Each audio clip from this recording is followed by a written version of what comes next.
Alors, on est en direct à présent de Londres avec Tariq Ramadan. Bonsoir à vous, professeur en islamologie à Oxford, petit-fils également, il faut le dire, du fondateur des Frères musulmans en Égypte. Tariq Ramadan, quelle est votre réaction à l'annonce de la mort à l'annonce de la mort de Ben Laden? Bonjour, et pourquoi faut-il dire que je suis le petit-fils de? Quand tous vos invités, vous ne leur dites pas qu'ils sont, de quelle filiation ils sont, parce que ça n'a aucun sens dans les questions que vous me posez. Il faudrait qu'en France on commence à l'entendre et que vous l'entendiez en direct, ça commence à suffire, je vous l'avais dit. Et mon assistante vous l'avait dit avant cette émission, ce serait bien que vous l'entendiez et que vous respectiez les termes des interviews que vous avez. Donc ma réaction à la mort, c'est bien entendu le fait que beaucoup de surprises et beaucoup de questions. Alors je ne suis pas de ceux qui se réjouissent que l'on tue un être humain. J'aurais préféré que l'on arrêtât Ben Laden et qu'on puisse le juger et qu'on entende ce qu'il a à dire sur des justifications de meurtres de civils et d'attaques terroristes. Il y a de cela une volonté aussi de clarification. Maintenant, ce qu'il faut mettre en évidence, c'est que rien n'est réglé avec ceci. On sait depuis quelques années que tous ces réseaux fonctionnent de façon très très indépendante, les réseaux des extrémistes violents, et que la façon dont les Américains ont opéré est sujette à beaucoup de questions. Alors c'est un très très grand coup de relations publiques, je pense particulièrement par rapport au public américain, parce que Obama avait aussi besoin de montrer une certaine fermeté, une assise. Il est très critiqué aux États-Unis parce que il ne représente pas la force ou ne donne pas l'impression d'être préoccupé par la sécurité et puis la force militaire. Et donc tout à coup, c'est effectivement au moment de la crise, dans une situation extrêmement difficile aux États-Unis à l'heure actuelle, un propos qui est assez fort, qui le place du côté de ceux qui ont réussi quelque chose après l'embourbement et pendant l'embourbement en Irak et en Afghanistan. Et puis par rapport au public occidental, effectivement, le symbole tombe. Maintenant, je dirais que par rapport aux sociétés majoritairement musulmanes, il y a de grandes questions. Comment cela s'est-il fait? Comment quelqu'un qui est caché à quelques kilomètres d'Islamabad ne le sait pas? Les relations tout à fait étranges qu'il y a entre les services de renseignement pakistanais et puis l'administration américaine, le fait qu'on nous ait dit d'abord que les Américains les fait tout seuls, mais que finalement le Pakistan le savait, et puis ce dernier coup de grâce qui consiste à jeter son corps à la mer en disant qu'on respecte les principes islamiques quand n'importe quelle personne connaissant l'élémentaire des principes islamiques sait que l'immersion dans l'eau n'est pas du tout le rituel musulman en la matière. Tariq Ramadan, vous restez avec nous. Jean-Charles Brizard, qui est sur ce plateau, a des choses à vous répondre. Il pose des questions, Tariq Ramadan, sur toute l'opération, sur toute la procédure et la modalité. Que Tariq Ramadan pose beaucoup de questions, il n'apporte que très peu de réponses. Je trouve qu'il est... Brizard, non, mais vous étiez sur le plateau. Attendez, qu'il termine. On a débattu ensemble à une autre époque, Monsieur Ramadan, donc laissez-moi finir. Je connais vos procédés, je connais vos procédés, Monsieur Ramadan. Donc il pose des questions. Je constate aujourd'hui qu'il est plus proche effectivement du camp des conspirationnistes que de ceux qui se réjouissent. Et la cause est noble, je crois, de la disparition. Dire des choses pareilles. Quelle malhonnêteté intellectuelle, Monsieur Brizard. Écoutez, laissez-moi terminer. Ensuite, vous réagirez si vous le souhaitez. Pour le reste, s'agissant par exemple de la coutume dont vous parlez, il y a des règles précises dans le cadre de l'inhumation de personnes musulmanes qui existent, et notamment pour ce type d'opération qui est tout à fait admise. C'est la règle 294 des règles généralement admises dans la pratique de l'inhumation des personnes de confession musulmane, que vous ignorez sans doute, mais elle est tout à fait permise dès lors que si on l'enterrait dans la terre, c'est certain, ce serait beaucoup mieux, et tout le monde l'admet, mais il y aurait un risque, et en l'occurrence ça aurait été le cas avec Osama Ben Laden, que son corps puisse être exhumé par d'autres personnes.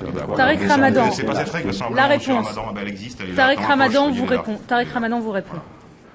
Écoutez, Monsieur Brizard va sans doute, vous savez, effectivement, j'ai déjà débattu avec lui, mais si vous m'aviez dit avant votre programme avec qui j'allais débattre, je ne serais pas venu parce que j'ai l'habitude de parler à des gens intellectuellement honnêtes et non pas à des gens qui ont été remis, qui ont été licenciés par le gouvernement suisse pour des opérations et des rapports qui ont été falsifiés. Donc simplement vous dire une chose, vous allez sans doute, Monsieur Brizard, vous frisez la diffamation, Monsieur Ramadan, encore une fois, c'est pas nouveau.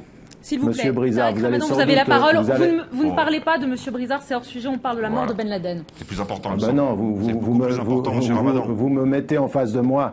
Vous me mettez en face de moi quelqu'un qui dit qu'il connaît mes méthodes et vous voulez pas que je parle de lui. C'est quand même tout à fait étonnant. Maintenant, le responsable d'Al-Azhar, ce matin, a mis en évidence et répondu à ce qui avait été dit par l'administration américaine, qui avait dit qu'on a respecté les principes islamiques. Le seul principe qui a été respecté, c'est celui d'enterrer ou de faire la procédure dans les 24 heures. Mais l'immersion dans l'eau, le président et le recteur d'Al-Azhar a dit que ça ne respectait absolument pas le rite musulman. Mais peut-être que un expert en terrorisme, soi-disant, va nous expliquer ce que sont les rites musulmans maintenant. Mais la question n'est pas là. La vraie question, elle est que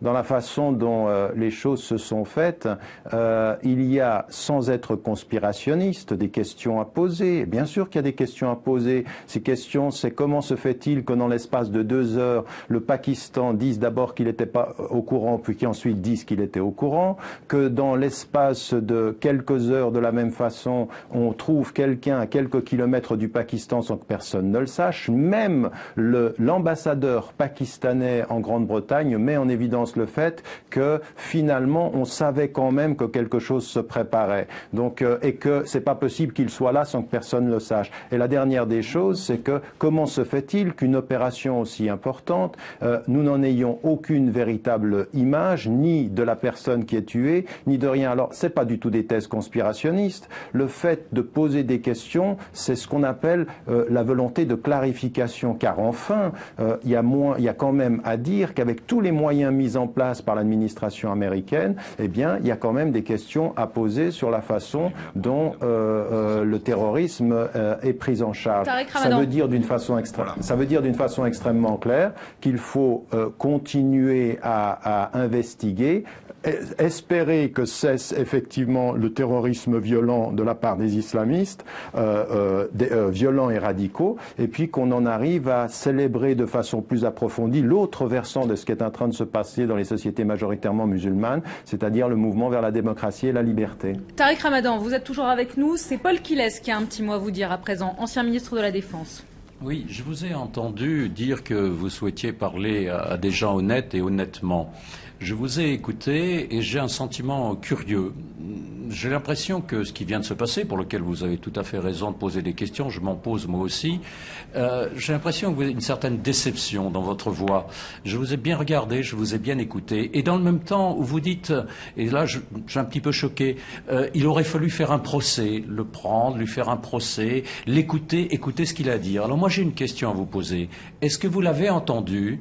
Est-ce que vous l'avez entendu après l'attentat du 11 septembre, l'explication qu'il a donnée? Je l'ai entendu tout à l'heure, je ne l'avais pas encore auditionné ou alors je l'avais oublié. Ses propos sont totalement insupportable. Il expliquait comment ce crime de masse avait été organisé et en quoi il cautionnait intégralement.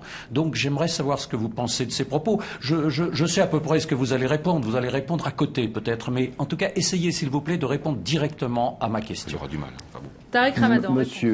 Monsieur, comment se fait-il que vous me posiez des questions et que vous soupçonnez avant que j'y réponde, que je vais y répondre à côté, si ce n'est que vous ayez déjà décidé de ma mauvaise intention? Donc je vais y répondre directement, monsieur.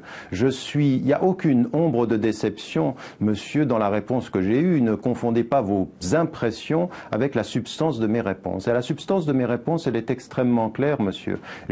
La semaine qui a suivi, le 11 septembre, j'étais à New York et j'ai condamné, monsieur. J'ai condamné de la façon la plus claire, et les propos qui ont été rapportés par audio interposé, par ce qui a été dit par Ben Laden et son porte-parole Ayman el-Zawahri, ont été condamnés de la façon la plus ferme, monsieur. Et là-dessus, vous ne verrez pas l'once d'une déviation. Ma réponse, elle est directe, elle est claire, et il n'y a aucune déception là-dessus.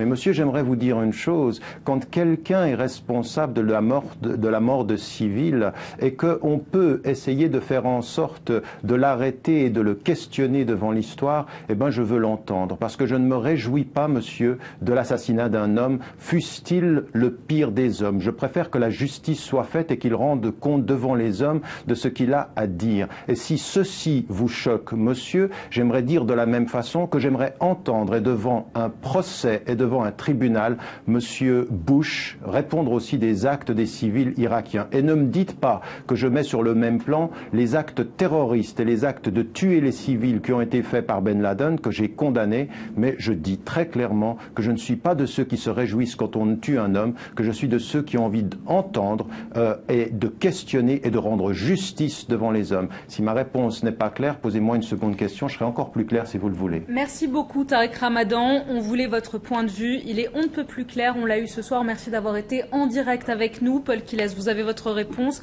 Merci à vous.